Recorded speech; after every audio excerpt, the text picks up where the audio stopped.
Be bow hunting for some wild hogs inner woods today. Come across a good bit of rooting and hog shit.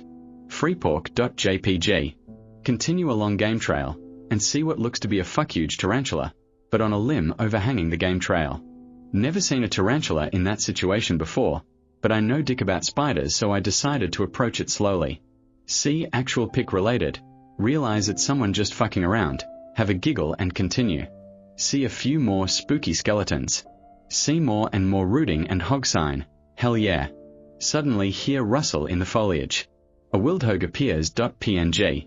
Not really, but I circle around really slowly so I can approach downwind of it. Takes a while, but it turns out to just be a few does. That face when you didn't get drawn for the deer hunt there. Anyways, I start heading back around the way came, but I see something really weird. Through the brush, I see a guy in a black robe, can't see his face. Just standing there, menacingly. Fuck. Start heading towards him. I'm not getting killed by some spooky motherfucker today. Turns out it was just part of a tree that was struck by lightning. The bark around the trunk was splayed out in a way that made it look like arms.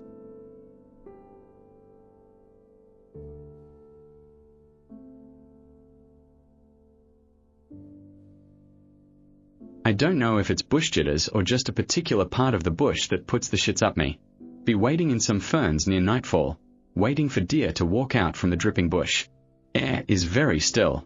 Many drip sounds and water flowing in a rivulet beside the bushline. Very quiet aside from that. Moreporks, NZL, start up.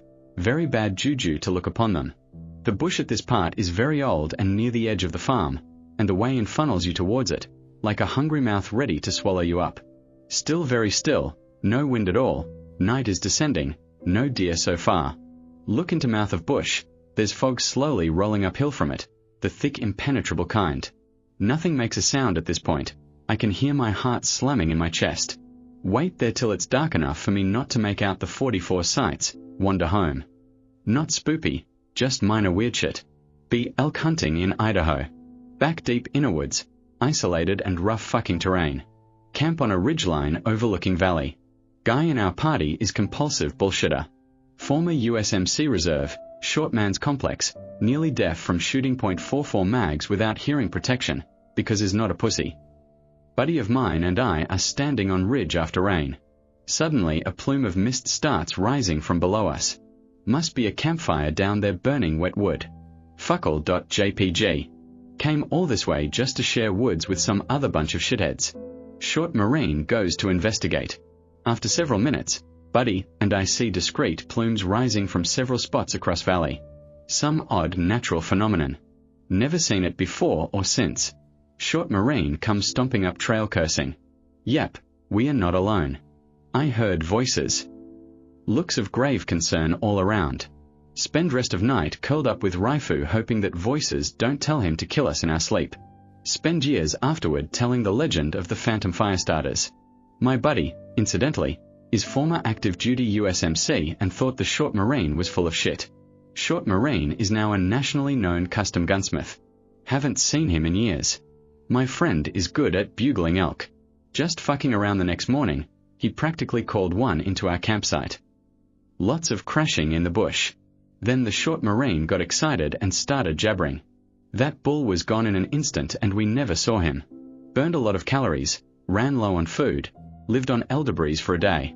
Only saw one cow elk. Given the rough terrain, kinda glad we didn't tag anything. Hauling a carcass out of that shit would have been horrid. Be me a month ago.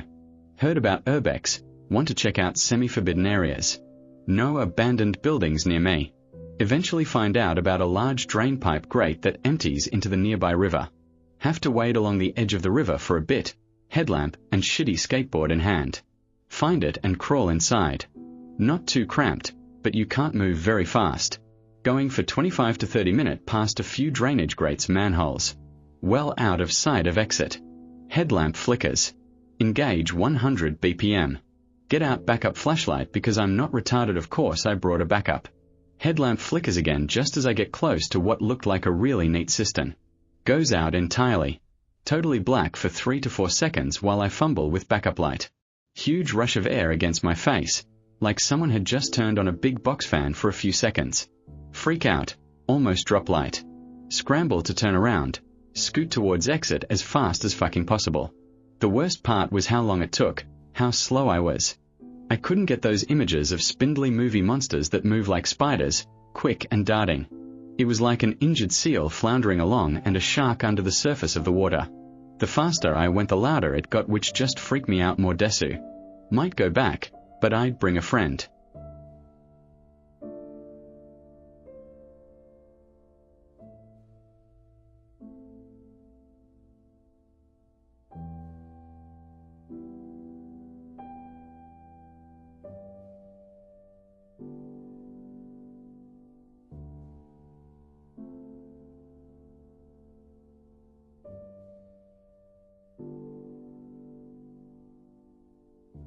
Here's a sorta spoopy story that happened to me one night when I was fishing. It was back in 2014 and I had just come back from deployment, so a friend of mine decided to take me to a really remote fishing spot up in Aurora, NC, about an hour from Camp Lejeune where we were stationed. We got there about 5 p.m. and it was starting to darken as it was the fall by this time. Where we parked was this very secluded, heavily wooded area, surrounded by dilapidated old slave shacks as sharecropper housing, and about 100 feet from that was a bank that led into part of the Pamlico Sound. We got our shit and got to the bank and began fishing. Fast forward about 3 hours and it was now black as pitch and there was only some shimmering water and a half moon to give any light. All of a sudden we heard a loud slamming sound followed by a shrill scream coming from one of the old shacks. We booked back to my friend's truck as fast as we could while holding tackle boxes and rods. We turned the headlights on and we caught a glimpse of what looked like the silhouette of someone with long hair and robes running through the brush opposite to where we were. We got our asses out of there. I still haven't gone back to Aurora and I probably won't, and I love fishing out here on the coast. Start gold panning as a hobby. Scout a river for months. Never see anyone, not even trash on ground. Months pass midsummer. Bring friend. Point A river, bend point B 30 meters. Pan between points for a few hours. Location is one way in cliff face, blocks you eventually. Trapped if you look from overhead view. 4th hour in, head back to point A. In the sand written. Satanic pentagram, run. Upside down cross satanic pentagram. Look at friend. Pack our shit up, keep calm. Leave. Don't run cause I'm not a bitch. Keep rock pick in hand entire way out. This happened a one-day hike into the woods. The only way to know where we were was if you followed us. Haven't panned since.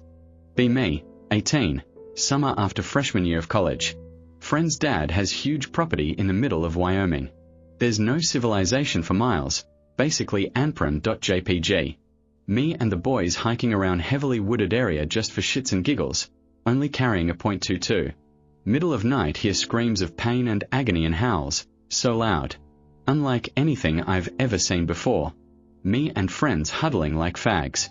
Next morning look around, find nothing. Never going back. Not really that spooky, kinda weird. White Mountains in NH. Solo hiking the Pemaloop in early fall. Find nice campsite hidden off the trail, just under the tree line before Bondcliff. Make small fire in rock ring, eat some chow, settle into my hammock for the night. Hear loud noise like a gunshot in the adjacent valley, which has no roads or houses, around 10 p.m. Get woken up several times between 12 a.m. to 2 a.m. to heavy footsteps going back and forth on the trail, which was nearby. They sounded undeniably like human footsteps. Not my story, but on the water. Be my uncle. Fishing on the lake at our cabin in the middle of nowhere in Canada. April or May, water is still cold, 40°-50s, still snows from time to time. Trolling by himself on a 12-foot boat and a 25-horsepower 2-stroke outboard stick throttle. Raining bad, the boat fills up with water. To drain these boats you have to go really fast, then take out a little plug in the back. Does so. Driving really fast still, as he goes to put the plug back in, he lets go of the handle of the outboard motor by accident. Immediately the motor turns as hard right as it can. Throws him out of the boat and into the water. He's wearing heavy rain boots and gear. They fill with water instantly and he sinks to the bottom of the lake 15 to 20 feet. He says, "There's no way I thought I could survive this. Everything was too heavy. I remember hitting the bottom. Then, I swear to God, I feel these two hands lift me up from behind and push me up to the surface." From there he swims to the shore. It's a 3-mile walk through the bush to get back to the cabin. It's in the 30s F and rainy and windy as hell. He's cold, and lost a boot. After maybe 20 minutes, a couple French Canadians are driving across the lake and see an empty boat circling around. They go to investigate, and see my uncle in his yellow rain gear on the shore waving to them. Pick him up. Neither of them really speak English at all. On the boat ride to our cabin where my father was, one of the French Canadians tell him in broken English, "You're lucky, son of a bitch. Uncle doesn't like fishing anymore." He's not the superstitious or religious kind of guy, so I have to believe something happened underwater. Pick kinda related, similar boat. Be me, solo hiking in Massachusetts, following what appears to be a deer trail. Pretty late in the day, sun is going down. Come across a tree covered in vertical slashes, like somebody was pissed off and decided to just hack away at the tree. Kinda weird, but okay. Keep walking down the trail, basically dark at this point. Notice a small, makeshift shack out of the corner of my eyes. What.jpg? Using my phone as a flashlight, decide to go inside. Nothing interesting, just a bed, some shelves, and a miniature wood-burning stove. Start to hear footsteps outside. Oh shit. Bolt out of the shack. Hear somebody yelling at me. Run even faster until I'm out of the woods.